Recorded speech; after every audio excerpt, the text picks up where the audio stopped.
देखी हमारे मास्टर जी कोनो गीत बतावत हुआन, कोनो दूगो सहेलिन के बात ह। एगो सहेलिया के शादी हो गई ह, दूसर की सहेलिया पूछत हिया अपने सहेली से जब वो नैहर आवत हिया तो का पूछत हिया मास्टर जी?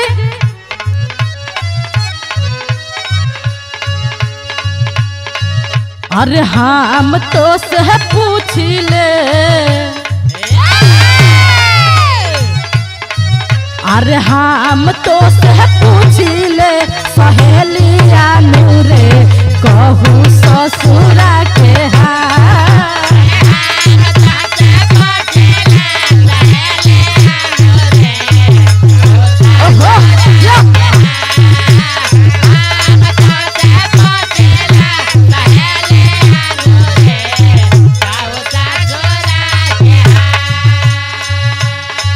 कैसे होला दिन पार काका होला करार जब पियावा से प्यार होला रे।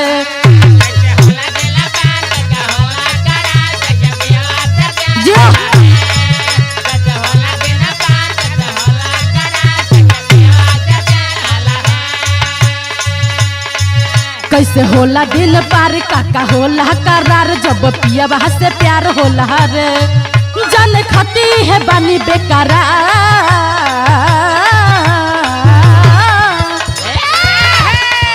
हम तो से पूछ ले सहेलिया नूरे कहूँ ससुरा के हो।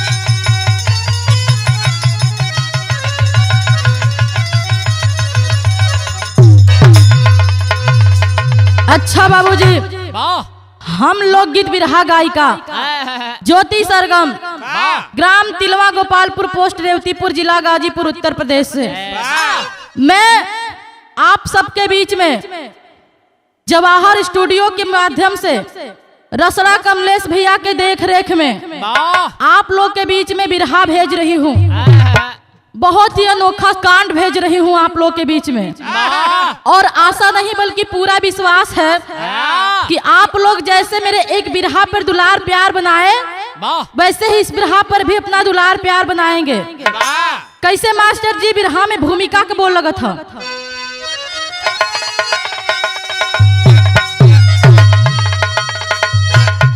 ए दुनिया की मालिक बता दे जरा, अब यहाँ तेरी दुनिया में क्या हो रहा। आबरू के दरिंदे लुटे जा रहे, मुंह छुपा कर है मालिक कहाँ सो रहा। घर की इज्जत सरेआम नंगी करे, भारत माता के दामन को यूं धो रहे। शर्म आती है बबलू की कैसे लिखे, आबरू बिन हकीकत कफन रो रहे।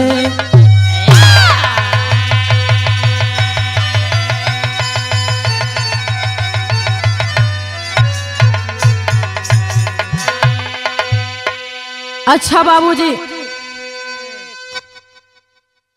आज का यह जमाना है, आज का यह जनरेशन है कि कोई किसी की बहन और बेटी को पहचान नहीं सक रहा है। ये नहीं जानता कि वो क्या लगेगी, हमारे गांव की है, हमारी घर की है तो हमारी क्या लगेगी। सरेआम कुछ भी किया जा रहा है, किसी को बोली बोला जा रहा है, किसी का बलात्कार किया जा रहा है और किसी का इज्जत लूटा जा रहा है। कैसे मास्टर जी गजल के बोल लगत है एक लाइन, बात है।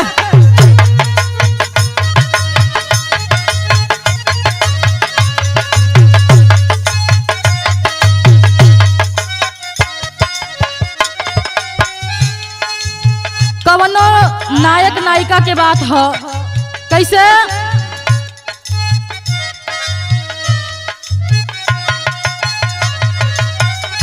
बेइरादा बेइरादा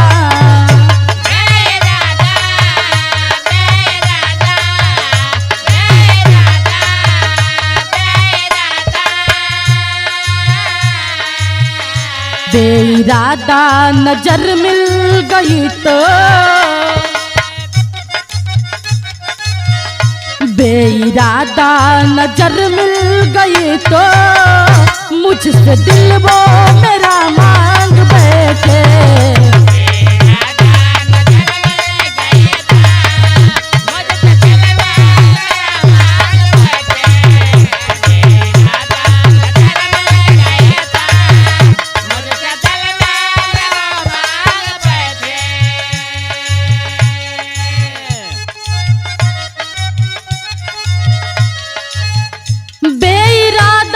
नजर मिल गई तो बेइरादा नजर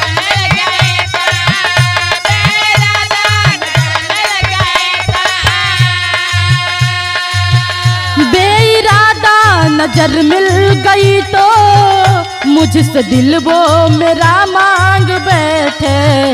कैसे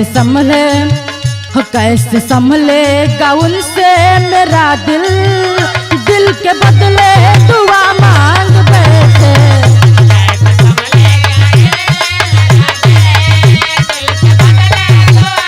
क्या बात है।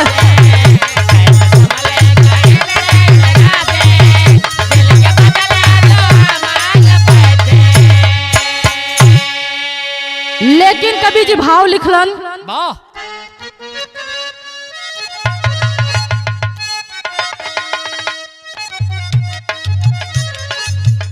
अब रुकी अब रुकी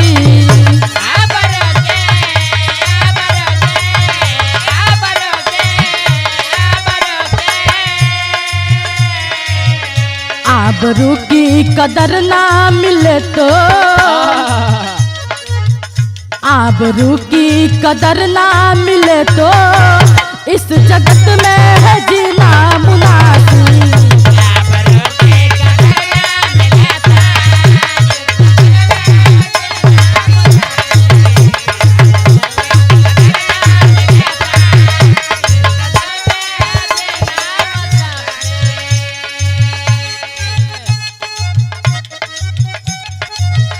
आबरू की कदर ना मिले तो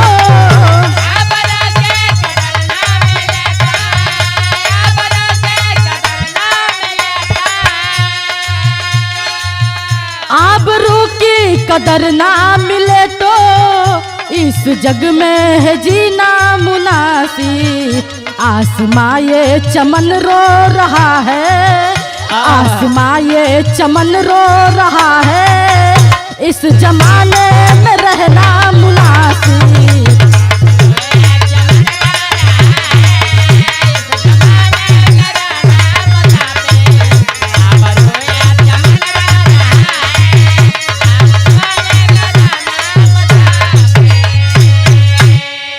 ए बाबूजी, ये बात सही कहल गइल बा कि अगर एह दुनिया में इज्जत न रहे तो जी के कौना काम के, कौनो जियला के मतलब ना हो। कैसे मास्टर जी आगे नजम में बतावल गई।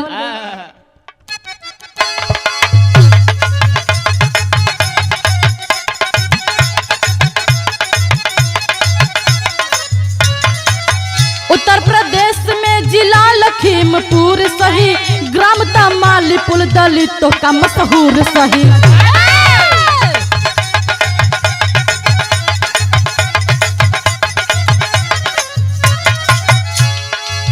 गरीब बाप की दो बेटियां कुंवारी थी, बड़ी थी सुमन और छोटी सरिता कुमारी थी।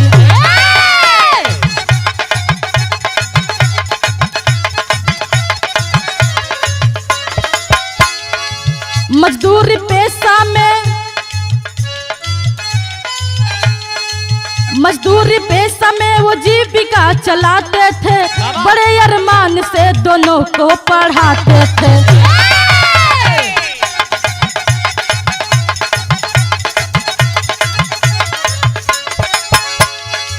पड़ोसी छोटू राम दिल से भोला भाला था, पड़ोसी छोटू राम दिल से भोला भाला था, परोपकारी और सुंदर स्वभाव वाला था।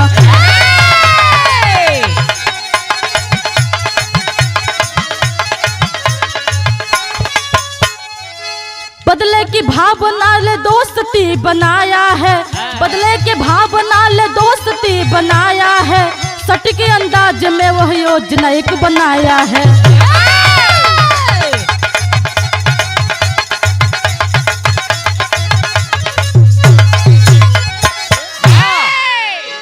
ए बाबूजी, उत्तर प्रदेश के अंदर लखीमपुर जिला पड़ता है और उसी लखीमपुर जिला में एक छोटा सा गांव जिसका नाम बताया गया तमालीपुर। उसी तमालीपुर का रहने वाला रामपाल गौतम जी थे। उनका बहुत छोटा परिवार था, वो अपने परिवार के साथ सुखी रहते थे। उनकी 2 बेटियां थी, एक बेटी का नाम था सरिता जो छोटी थी और बड़ी बेटी का नाम था सुमन। सरिता और सुमन दोनों बहन अपने उसी गरीबी में उसका बाप पढ़ाता था, लिखाता था और कपड़ा खर्चा चलाता था। और उनके पड़ोसी रहने वाला एक छोटू नाम का लड़का था, छोटू राम। वह किसी प्रकार से उस परिवार से बहुत अच्छा गहरा संबंध रखता था। लेकिन एक दिन की बात है, उसी छोटू राम ने अपने मन में बदले का भावना लिए और उस परिवार से दोस्ती बनाता है। कैसे मास्टर जी, आगे गीत के भाव में बतावल गए।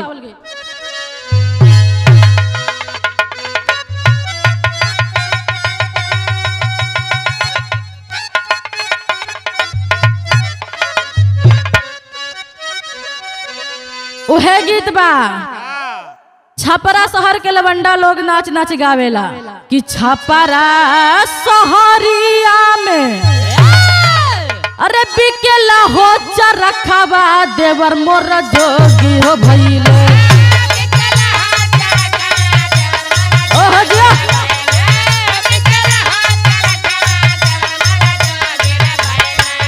बिकेला हो चरखवा देवर मोर जोगी हो भइले।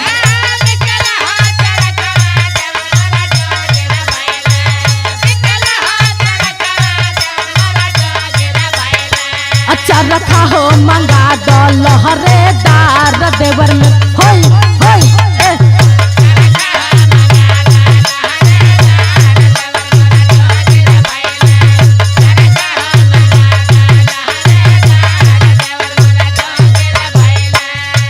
लेकिन कभी जी बिरहा में भाव लिखत हवन बड़ी सुंदर। कैसे? रामपाल गौतम जी के बेटी 2 कुंवारी मनवा में चिंता भारी।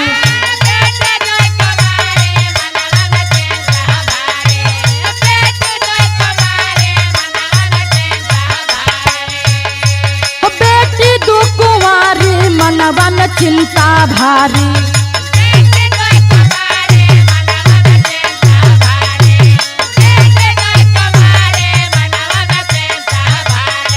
सोची सोची बथेला का पार मनवा में चिंता भारी।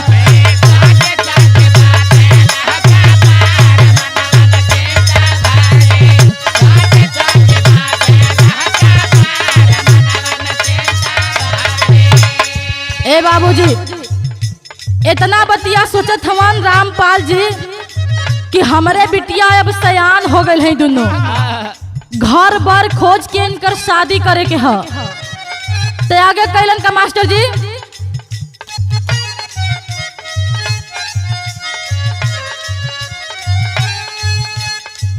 एक दिन रामपाल छोटू के बोला बोले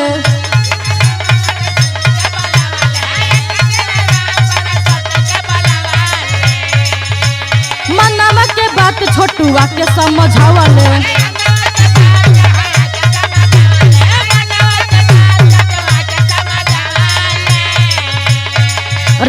सोची के बचनिया छोटू मनवा के मारी मनवा में चिंता भारी।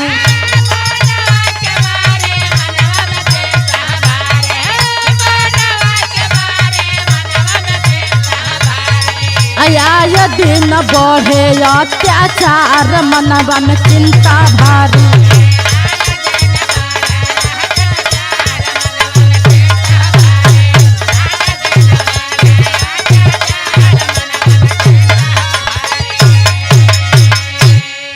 ए बाबूजी ओही दिन बतिया के सोचत हवन के अभी बिटिया के शादी करे के हा। घर भर खोज के छोटू बहुत करीबी आदमी लगल उनके।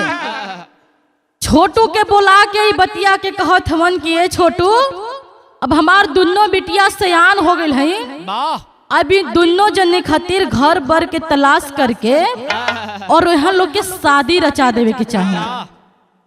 तो बोले भैल का मास्टर जी विदेशिया में भाव लगत था।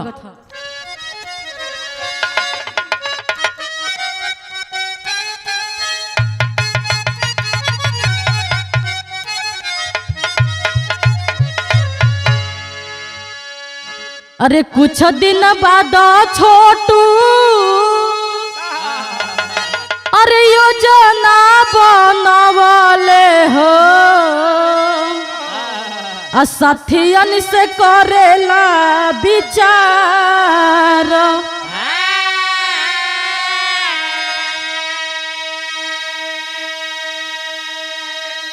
अरे सुहेल करी साथे अरे 5 नौजवान रहले बाइक ऊपर रहले सवार।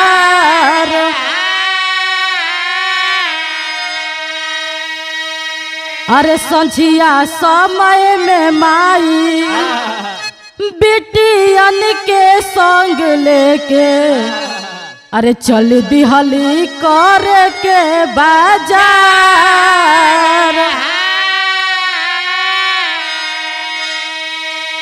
ए बाबूजी माई अपने बिटियन के लेके दोनों बिटियन के लेके सुमन और सरिता के लेके शाम के टाइम बाजार करे चल दिहलिन। और जब बाजार करे गईलिन हो बाबूजी तब बजरिया में उनके साथवा भइल का। छोटू का कहलन मास्टर जी कौने दिन रहे।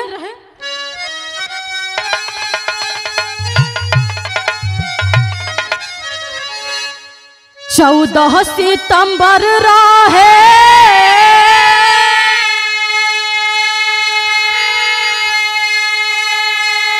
अरे बुधवार दिनावा हो। अरे छोटुआ के बदलल विचार।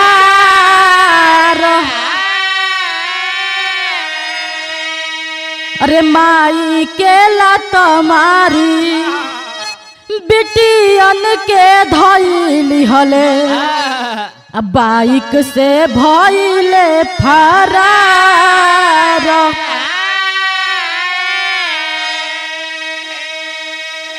ए बाबूजी वही 14 सितंबर के दिन रहे और माई दोनों बिटियन के लेके और बजरिया में जात हईन तो छोटू एहवर 2-4 गो लइकन के लेके और आवत हमन। ए बाबूजी और आके का कहले हमन कि माई जवन रहली बिटियन के सथवा में माई के लात मार के लोग गिरा दहलन और उ दोनों बिटियन जवन रहली उ दोनों जनी के पकड़ के अपन बाइक पर बिठा लेहलन और बाइक पर बिठा के बाबूजी लेके जात हमन कहाँ।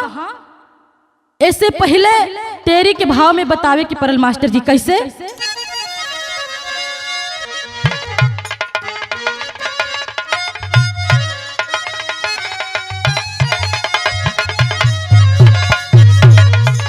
कई जतिया कैसे बाची हरी तो केवना स्वार्थ में फंस के लिखल किस्मतिया किस्मतिया किस्मतिया। ए बाबूजी वो बिटिया कहत हैं कि हे भगवान ई कौना स्वार्थ में पढ़ के हमनी के किस्मत लिखले बाड़ा। एक तो हमार बाबूजी गरीब कैसहू पढ़ावत लिखावत हवन, मेहनत मजदूरी करके हमनी के पेट पालत हवन, कपड़ा लत्ता करत हवन, और आज ई तू कवन दिन दिखावत हुआ हमनी के साथ है। कैसे मास्टर जी? सरंगा गीत लगत है।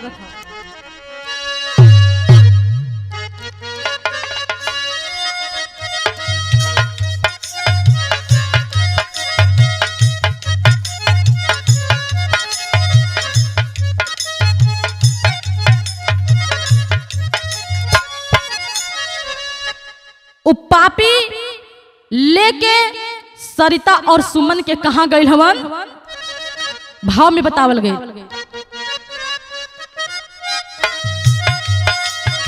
सुनसान जगह पर अइले अत्याचारिया रे, अइले अत्याचारिया हो, बिटियन संग करे बलात्कार जी। रोवेली सुमन सरिता छोटू के समाना माया रे, छोटू के समाना हो, मन नहीं पापी बात कारजी। भैली लाचार जब दोनों बहिनिया रे, दोनों बहिनिया हो, अबरू के कैले सारन सारजी।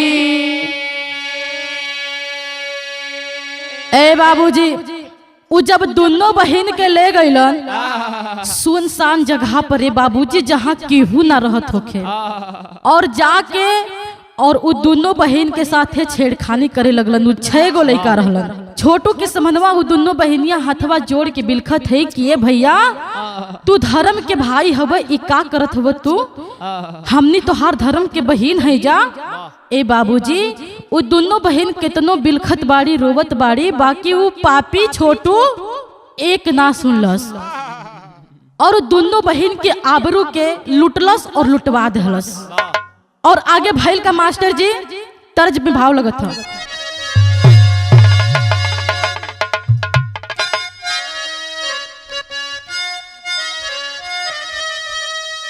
कि बाबू दरोगा जी, बाबू दरोगा जी, कवन गुनहिया बनहला पियाबा मोर, बाबू दरोगा जी।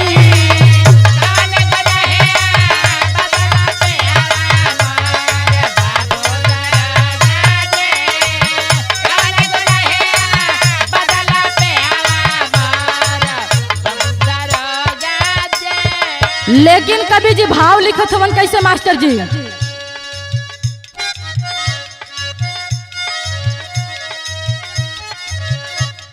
हमारी जतिया के, हमारी जतिया के भाई बन के कैला बदनाम, हमारी जतिया के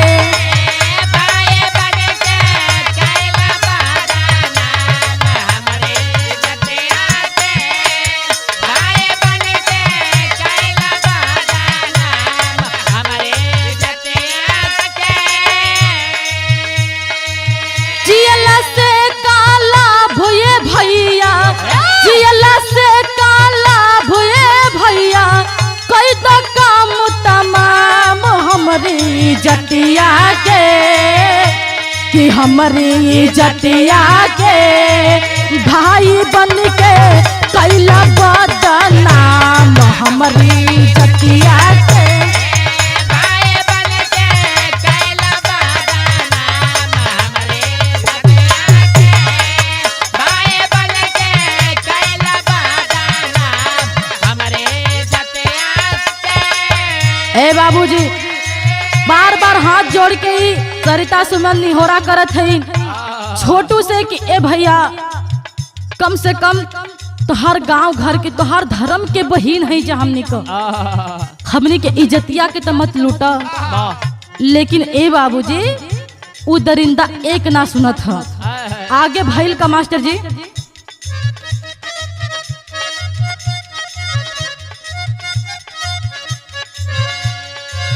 धर्म के भाई जन्म से बढ़ के जाने सकल समाज हो। जाने सकल समाज भैया, जाने सकल समाज हो, जाने सकल समाज भैया, जाने सकल समाज। कर्म कुकर्म के ख्याल न कैले बदलल काहे मिजाज हो। बदलल काहे मिजाज भैया, बदलल काहे मिजाज हो, बदलल काहे मिजाज भैया, बदलल काहे मिजाज। जीने से अच्छा मरना है, अरे जीने से अच्छा मरना है, कई तो आखिरी काम हमारी जतिया के, कि हमारी जतिया के भाई बन के कैला बदनाम हमारी जतिया के। भाई बन के कैला बदनाम हमरे जतिया के, भाई बन के कैला बदनाम हमरे जतिया के। ए बाबूजी,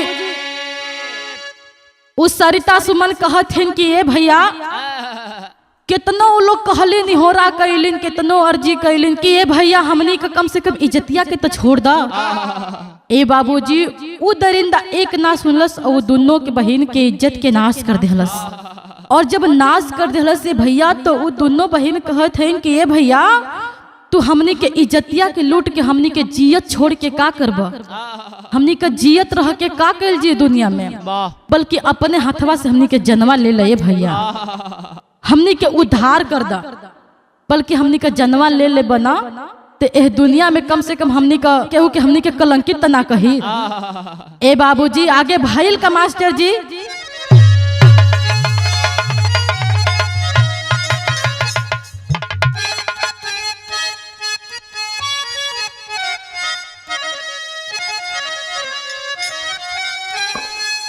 अरे यह पार गंगा माई हो,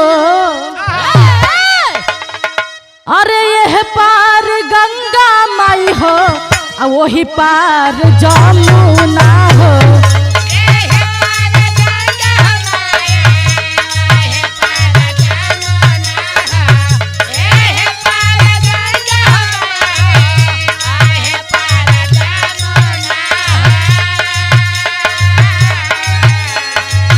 यही पार गंगा माई हो, अब वही पार जमुना हो, बिचवे में खेवट मोरे रजऊ देगवा डाले हो,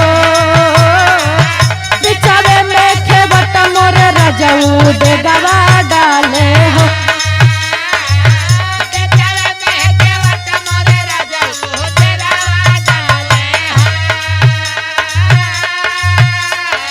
लेकिन ऐसे सुंदर भाव में लिख रहे कवि जी कैसे,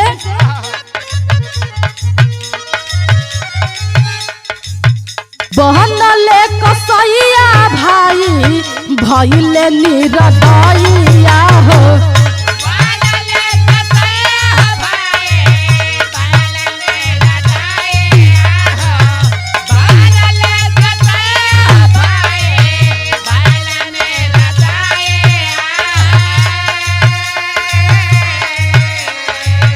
बनले कसैया भाई भइले निरदैया हो, बेटियन के दाबेल नटैया भैया हो।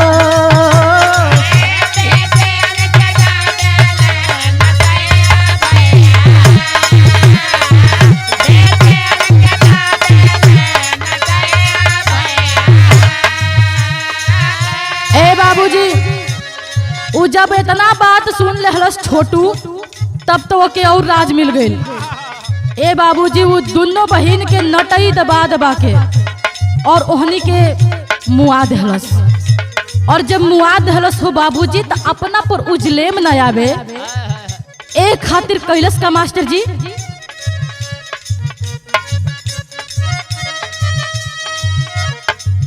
उड़ी गईले प्राण तब पेड़ में झूला वाले लसिया के छोड़ छावो चेहरा छुपावले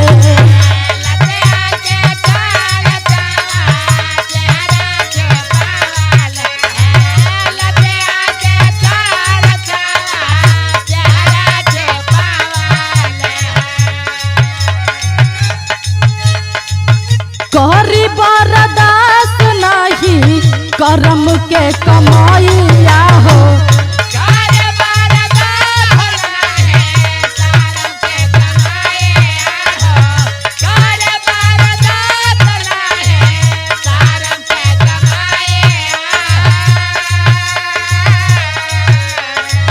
करी बरदास नहीं करम के कमाइया हो धोखा करी आई जब समैया भैया हो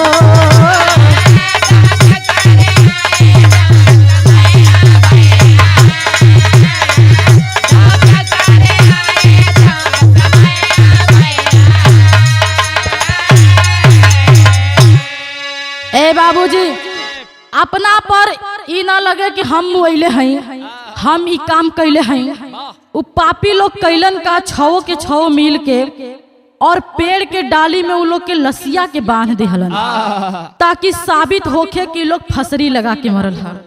लेकिन चोरी हत्या पाप कबो ना छुपेला, एक न एक दिन तो पता चलिए जाए। लेकिन आगे का लाइन में बतावल गए मास्टर जी कैसे पहपट में बतावल गए।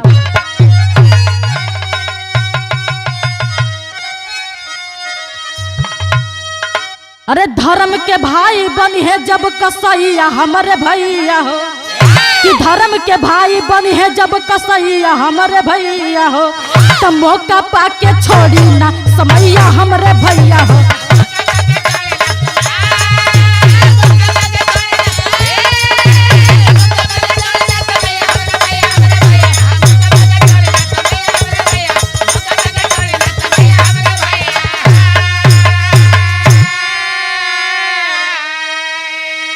अरे करब कुकर्म होई समाज में बुराई हो बिटिया बहिन के विश्वास उठ जाई हो।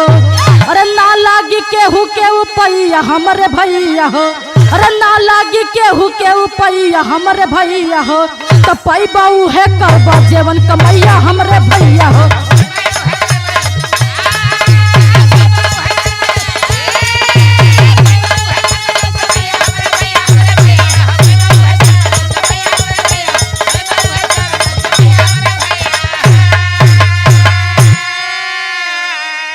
ए बाबूजी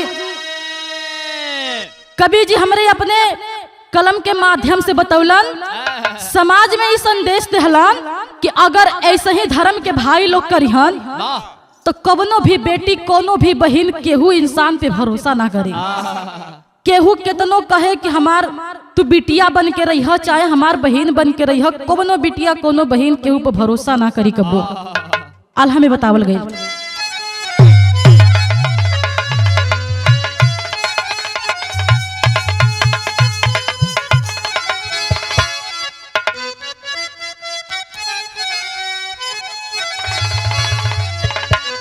तो ऐसन अपराध अब सहल ना सहाला भैया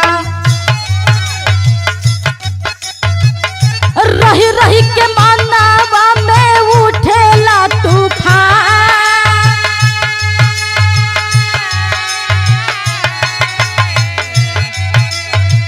पुलिस प्रशासन जब पवल लसिया के भैया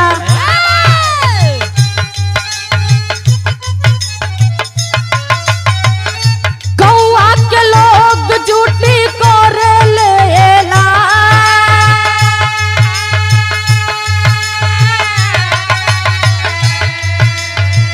थानावा फूके के सब योजना बनमले भैया।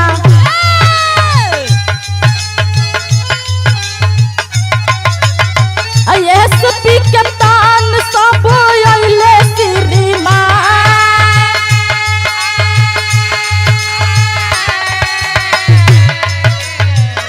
लसिया उठा के पोस्ट मार्टम को करवले भैया आइल बा रिपोर्ट पहले भइल बलात्कार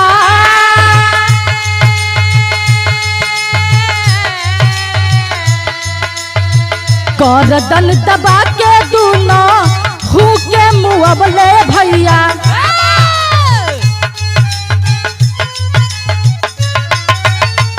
पेड़वा से लसिया झूलवले सारा का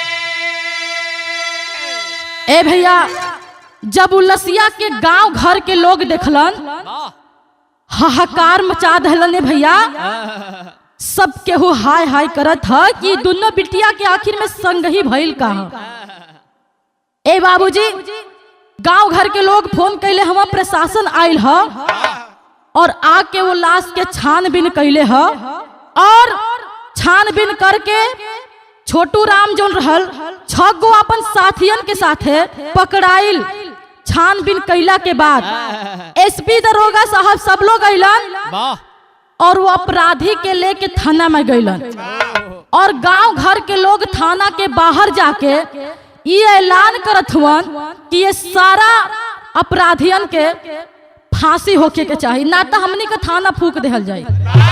आगे भइल का मास्टर जी खड़ी में बतावे के पड़ल।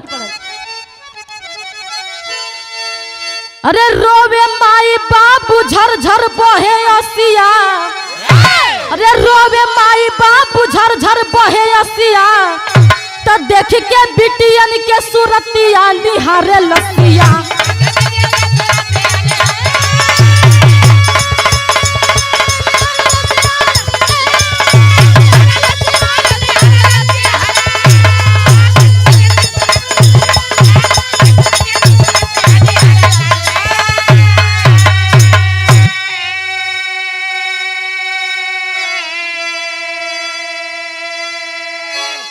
पुलिस प्रशासन की छानबीन पकड़े गए आरोपी डाल दिए हैं जेल के अंदर अत्याचारी की टोपी।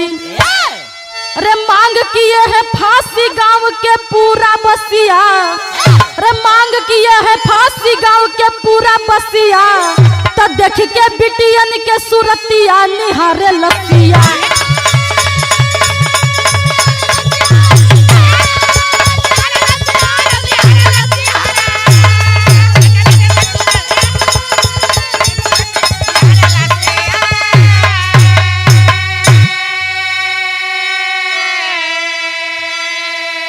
ए बाबूजी वह दोनों लड़किन के लाश के जब प्रशासन पोस्टमार्टम खातिर ले गई जब पोस्टमार्टम के रिपोर्ट निकलल ते भाई जवन साच रहेला वह रिपोर्ट निकलेला।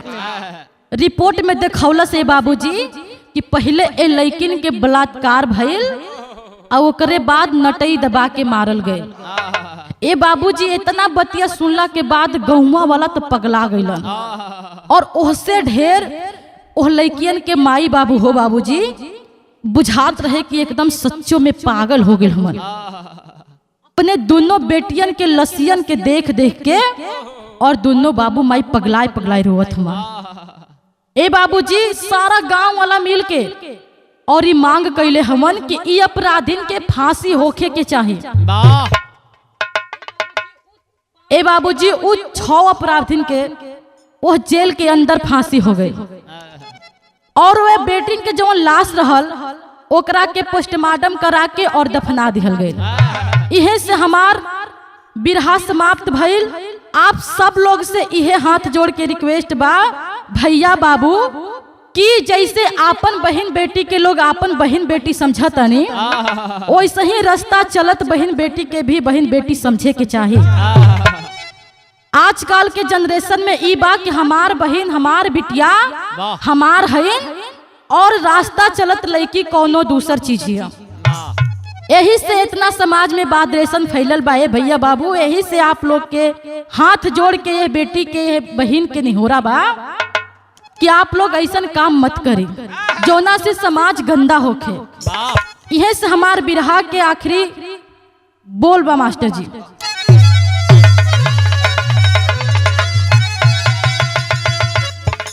गुरु बिहारी गुरु गणेश जी हुआ जमाना अंधा। बबलू कहते गौरी शंकर अंबर में बिलखे चंदा।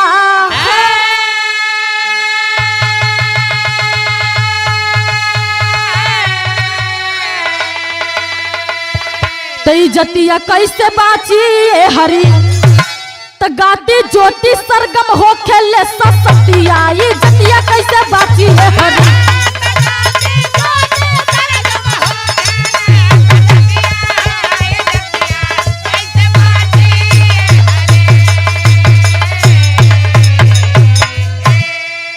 आप सब बिरहा सुनवैया लोग के हमारा बार बार प्रणाम है।